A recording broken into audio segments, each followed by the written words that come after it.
يسعد صباحكم او مساكم اينما كنتم. انا رفيق عادل وانتم بتتابعوا برنامج اصل الحدوته. ربنا ما بيعملش للبني ادم غير الاحسن ليه والانسب، والمكان اللي انت فيه دلوقتي هو بيعتبر الانسب ليك حتى لو انت مش راضي عنه، ولو رحت اي مكان بعد كده كمان هيكون هو برضو الانسب ليك في الوقت اللي انت هتروحه فيه. والدخل اللي بيدخلك دلوقتي لو انت شايفه قليل ربنا بيحفظك بيه وبيمنعك عن حاجات كتيرة قوي بيه، عشان لو كان دخلك كبير كنت ممكن تستخدمه بطريقة غلط.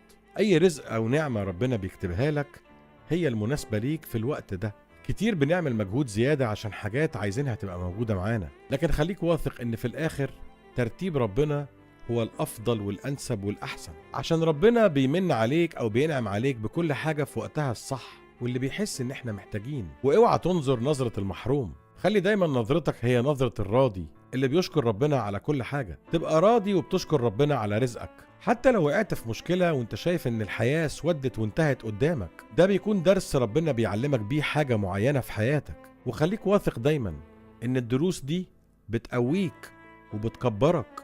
درس ربنا بيوضح لك بيه مين بيحبك ومين بيكرهك ومين معاك ومين ضدك.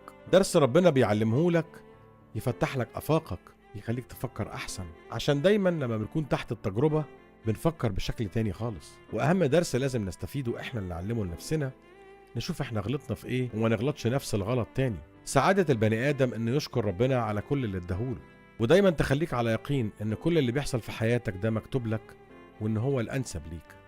اشوفكم على خير.